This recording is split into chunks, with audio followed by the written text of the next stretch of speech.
إن الحمد لله وحده والصلاة والسلام على من لا نبي بعده وعلى آله وأصحابه ومن تبعهم بإحسان إلى يوم الدين أما بعد فأعوذ بالله من الشيطان الرجيم بسم الله الرحمن الرحيم ولا يزالون مختلفين إلا من رحم ربك وقال النبي صلى الله عليه وسلم فعليك بالجماعة فإنما يأكل الذئب القاصية رواه أحمد وأبو داود وصححه الشيخ الألباني رحمهم الله আলহামদুলিল্লাহ, আমরা শুরুতেই মহান আল্লাহ সুবহানাহু ওয়া তাআলার প্রশংসা জ্ঞাপন করছি এবং নবী মুহাম্মদুর রাসূলুল্লাহ সাল্লাল্লাহু আলাইহি ওয়াসাল্লামের প্রতি দরুদ পাঠ করছি। আল্লাহুম্মা সাল্লি আলাইহি আল্লাহুম্মা বারিক আলাইহি। সম্মানিত উপস্থিতি, সময় যেহেতু স্বল্প, বেশি সম্বোধনে সময় নষ্ট করার সুযোগ নেই, এই জন্য সবাই আমার মুসলিম ভাই ছোট্ট সম্বোধনই করলাম। সম্মানিত মুসলিম ভাতৃমণ্ডলী, আমাকে যে বিষয়টি দেওয়া হয়েছে ইতিমধ্যে আপনারা শুনেছেন, ঐক্যের সুফল, অনৈক্যের কুফল। এটি এমন একটি সুস্পষ্ট বিষয় যে এই বিষয়ের উপরে আমার মতো স্বল্প জ্ঞানের অধিকারী, আপনাদের মতো বিজ্ঞজনের কাছে নতুনত্ব নিয়ে আসবে এমন দুঃসাহস আমার নাই। তবে ভরসা শুধু এইটুকুই, আল্লাহ রাব্বুল আলামিনের সেই আয়াতের উপরেই, যেখানে আল্লাহ রাব্বুল আলামিন বলেছেন ওয়াযাক্কির ফাইন্না যিকরা তানফাউল মুমিনিন। স্মরণ করিয়ে দিন, স্মরণ করিয়ে দিলে মুমিনদের উপকার হবে। স্মরণ করিয়ে দিন, এই কথাটার মানে কি? অর্থ মানেই হচ্ছে মুমিনরা ওই বিষয়টা জানে, আগে থেকেই তাদের জানা আছে, কিন্তু অনেক জানার নিচে কিছু জানা চাপা পড়ে যায়, তখন আবার ওই ক্লিক করে ওই নিচেরটা উপরে উঠিয়ে দিতে হয়। তা আমি আজকে যে আলোচনাটা করব, আমি আবারও বলছি যে নতুন কিছু বলবো এমনটি না, আপনার জানার অনেক জানার নিচে চাপা পড়ে থাকা কিছু জানাকে আমি উপরের দিকে উঠিয়ে দেওয়ার চেষ্টা করব ইনশাআল্লাহ। ঐক্যের সুফল, অনৈক্যের কুফল, এটা সর্বক্ষেত্রেই সুস্পষ্ট, সুবিদিত। এটা পারিবারিক থেকে শুরু করে সামাজিক, রাজনৈতিক, অর্থনৈতিক যত বিষয় আছে, আন্তর্জাতিক বিষয় পর্যন্ত সর্বক্ষেত্রেই এটা একটি সুস্পষ্ট। ইসলাম একতাকে এবং বিশেষ করে আল্লাহ সুবহানাহু ওয়া তাআলা একতাকে মানব সমাজে, আমি মুসলিমও বলছি না, সকল মানব ক্ষেত্রে, মানব সমাজে একতাকে কি পরিমাণ গুরুত্ব দেওয়া হয়েছে মানব সৃষ্টির সূচনা খেয়াল করলেই আপনারা এটা বুঝতে পারবেন। সেটা হলো, আচ্ছা বলুন তো, সকল মানুষের মূল কে? আদম আলাইহিস সালাতু ওয়াস সালাম। কয়জন ব্যক্তি? একজন। আল্লাহ রাব্বুল আলামিন কি পারতেন না যে যখন তিনি খলিফা নির্বাচন করতে চাইলেন, ফেরেশতাদের সামনে বললেন ইন্নী জাইলুন ফিল আরদি খলিফা, আল্লাহ রাব্বুল আলামিন কি পারতেন না 800 কোটি মানুষ একবারে সৃষ্টি করে কাউকে আমেরিকা, কাউকে সৌদি আরবে ছড়িয়ে ছিটিয়ে একবারই দিয়ে দিতেন? অত বছর ধরে ইবাদত বন্দেগী চলতে থাকতো লক্ষ কোটি মানুষের। তা আল্লাহ রাব্বুল আলামিন সেটা করলেন না কেন? মাত্র ওয়ান পিস, একজনকে মাত্র সৃষ্টি করলেন মানুষ হিসাবে, কেন লক্ষ লক্ষ হাজার হাজার একসাথে সৃষ্টি করে ছড়িয়ে দিলেন না কেন? এখানেই একটি মেসেজ আছে যে একতার কি প্রয়োজন, সেটা যেন মানব জাতি এটা উপলব্ধি করতে পারে। দেখুন, আল্লাহ রাব্বুল আলামিন এই আদম থেকে তার যুগলকে সৃষ্টি করলেন। কোথা থেকে সৃষ্টি করেছেন? বাম পাজরের বাঁকা হাড্ডি হতে। আল্লাহ রাব্বুল আলামিন এখানেও কি পারতেন না কমপক্ষে আরো কিছু মাটি দিয়ে হাওয়াকে স্বতন্ত্রভাবে তৈরি করতে? তা কেন করলেন না? কেন তিনি ওই আদমেরই একটা অংশ নিয়ে সৃষ্টি করলেন? তার মানে বোঝানো হচ্ছে একতার বাইরে, ঐক্যের বাইরে যাওয়া যাবে না, যেন মানুষ সেটা না করে, না যায়। এবং এই দুইজন হতেই অসংখ্য অগণিত নারী পুরুষ আজ পৃথিবীতে ছড়িয়ে দিয়েছেন। এবং আপনারা এটাও জানেন যে আদম এবং হাওয়ার পরবর্তী জেনারেশন, প্রজন্ম, সেখানে বিবাহ পদ্ধতিটা কি ছিল? প্রথম বছর একজোড়া ছেলে মেয়ে জন্মগ্রহণ করে, পরের বছরে আবার একজোড়া, এখন পরের বছর হোক বা 2 বছর পরে হোক, সেটা ভিন্ন কথা। পরের বারেও আবার এক জোড়া। বিবাহ পদ্ধতিটা কেমন ছিল? ক্রস, আগের বছরের ছেলে পরের বছরের মেয়ে, যাতে করে একই বছরের ভাই বোনের বিবাহ না হয়। তো আল্লাহ রাব্বুল আলামিন তিনি কি পারতেন না এই ভাই বোনের বিবাহটা কমপক্ষে অফ করে দিয়ে আদম পরিবার যেমন তৈরি করেছেন তেমনি আর একটা আবদুল্লাহ পরিবার কি তৈরি করতে পারতেন না? কিন্তু তা করলেন না কেন? তা করলেন না কেন? কেন এক আদম থেকে ভাই বোনের বিবাহ, যেটা এখন আমাদের জায়েজ নেই, তো ওই সময় জায়েজ করলে থাকলো কি করে?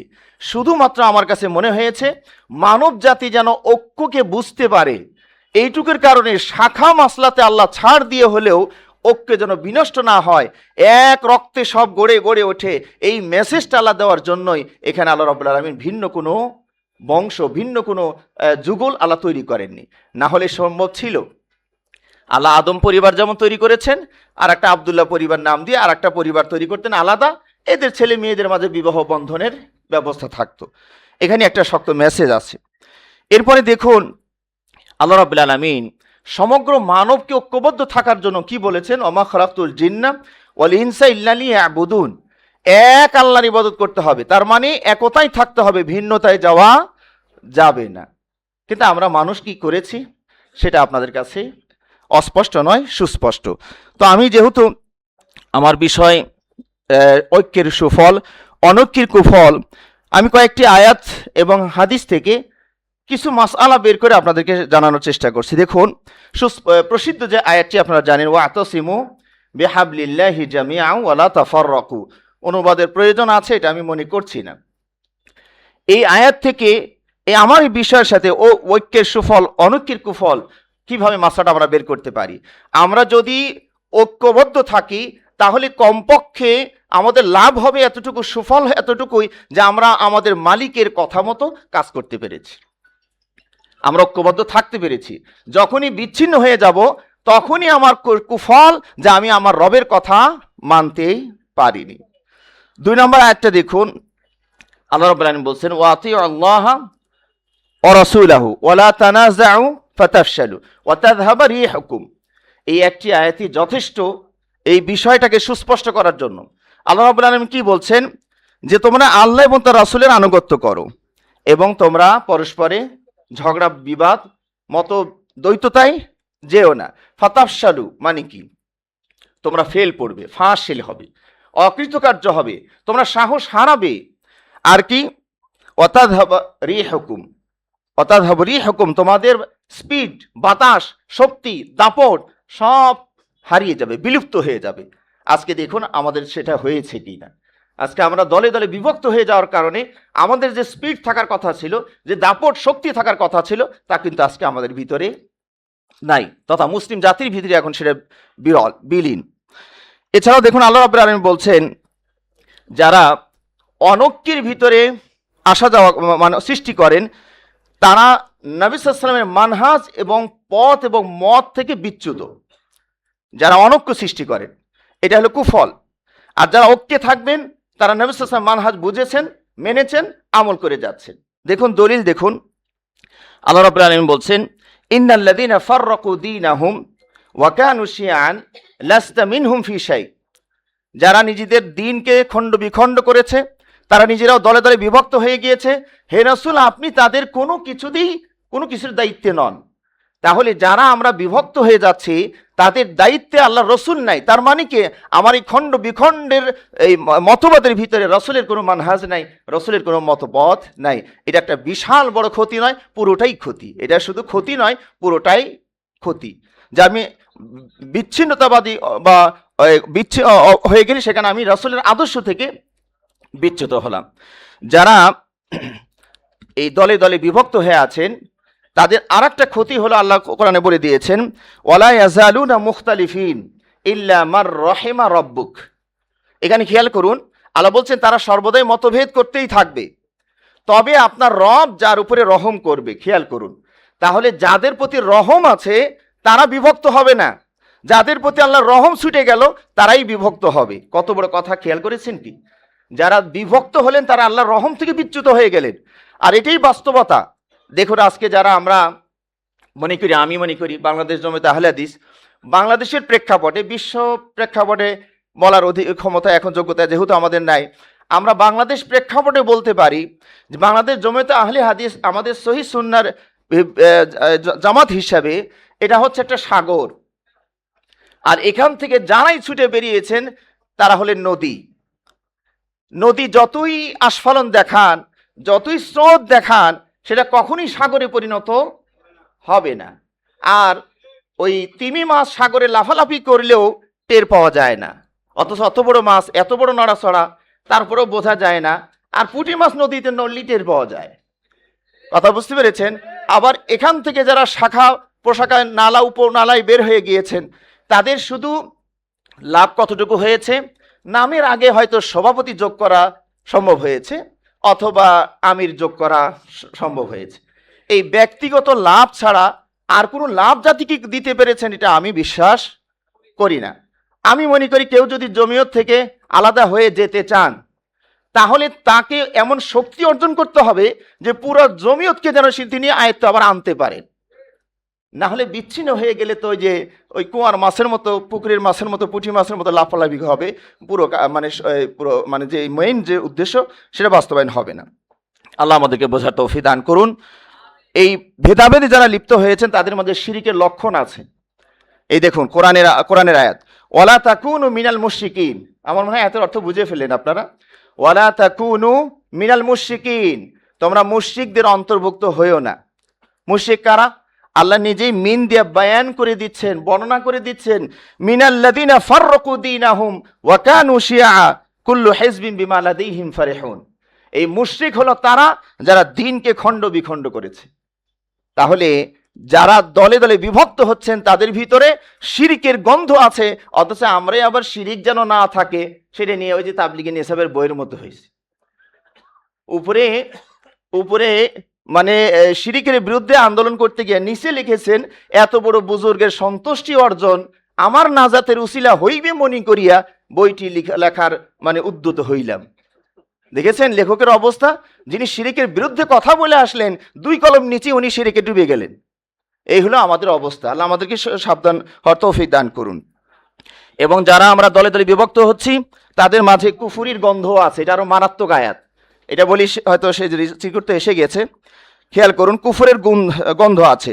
আল্লাহ নবী কি বলেন, লা তারজিউ বাদি কুফারান ইয়াদরিবু বাদুকুম রিকাবা বাদ। আরেকটা হাদিসে কি বলছেন, সিবাবুল মুসলিমে ফুসুকুন ওয়া কিতালুহু কুফরুন। এটা কত বড় বাস্তব যে এই দলাদলি আমাদেরকে আগে ফাসিকে নিয়ে যায়, তারপরে আমাদেরকে কুফরিতে নিয়ে যায়। এবং এটা এত বাস্তব, আমি একটু হলেও ছোট্ট মানুষ হলেও একটু মাঠ পর্যায়ে যাওয়ার একটা সুযোগ থাকে। একটি জেলা কক্সবাজারের কথাই বলি, নাম ধরেই বলি। এই ভাইরা বলছেন যে যখন আমরা এই ভিন্ন কোনো সংগঠন এখানে উঁকি মারিনি, ততক্ষণ পর্যন্ত আমরা ভাইয়েরা এক ছিলাম, হৃদ্যতা, ভালোবাসা, মহাব্বতে ভরপুর ছিল। যখনই এইরকম একটা সংগঠন ওখানে ঢুকে গেল, এখন মনে হয় যেন আমাদের ভিতরে কোনো ভালোবাসা আছে, এটা বোঝারই উপায় নাই। তাহলে এই সংগঠনগুলো মানুষের ভিতরে হৃদ্যতা তৈরি করছে না হিংস্রতা, আরো মানে বিদ্বেষ তৈরি করছে। এই সংগঠন দিয়ে কোনোদিন আপনি দেশ গঠন করতে পারবেন না, জাতি গঠন করতে পারবেন না। সম্মানিত ভাইয়েরা, ঐক্যের গুরুত্ব কত বেশি সেটা আপনারা এই শুধু মানব জগতে নয়, প্রাণী কীটপতঙ্গের দিকে যদি তাকান তাহলে বুঝতে পারবেন। আচ্ছা, মৌমাছিরা যদি এই আমাদের মতো আন্দোলন করে সব আলাদা হয়ে গিয়ে বলতো না তোমার সাথে এই মৌমাছিকে আমরা থাকবো না, আমিও তো মধু সংগ্রহ করতে পারি, আমিও তো একটা কিছু করতে পারি, আলাদা আলাদা সব মৌমাছি যদি আলাদা আলাদা করে এক একটা চাক বানানোর চেষ্টা করে, তাহলে আপনার আমার ভাগ্যে কি মধু জুটবে? তাহলে এই মৌচাকে ঐক্যবদ্ধ হতে হবে। সেখানে কেউ রানী থাকবে, কেউ রাজা থাকবেন, কেউ প্রজা থাকবেন, কেউ প্রহরী হিসেবে থাকবেন, সবাই মিলে একসাথে কাজ করছে বলেই তো আমরা মধুটা পাচ্ছি। ওই যে 10 লাঠি ভাঙ্গার জন্য আমরা প্রাইমারিতে পড়েছি, মনে আছে না? বাবা ছেলেদেরকে পরীক্ষা করার জন্য একটা 10টা লাঠি এক জায়গায় বেঁধে সবাইকে দিলেন, ভাঙ্গো তো, কেউ ভাঙতে পারলো না। এবার খুলে একটা একটা করে দিলেন, সবাই ভেঙে ফেললো। এইগুলো লেখক কি বুঝাতে চেয়েছেন? ঐক্যবদ্ধ আমাদেরকে থাকতে হবে ভাইয়েরা।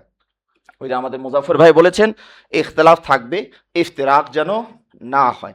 ছোট্টখাটো ভুল এটা সর্বকালই ছিল, ছোটখাটো মতভেদ তা থাকবে, এটার সহই যেন আমরা ঐক্যবদ্ধ থাকতে পারি। আল্লাহ আমাদের সবাইকে তৌফিক দান করুন, আমিন। সবশেষে আবু তাহের বর্ধমানী যে বইটি রাহিমাহুল্লাহ, অধপতনের অতল তলে, এই বইটি আশা করি সবাই পড়বেন এবং বিভক্তির কারণে মুসলিমরা কি হারিয়েছে সেটা বুঝতে পারবেন। এবং আবুল হাসান নাদাউই রাহিমাহুল্লাহর একটা বই আছে, মাদা খাসিরাল আলাম বিনহিতাতিল মুসলিমিন, বিশ্ব কি হারালো মুসলিমদের অধপতনে, এই বিষয় বইটি পড়লেও আরো পরিষ্কার হবে। আসসালামু আলাইকুম রহমতুল্লাহি ওয়া বারাকাতুহু।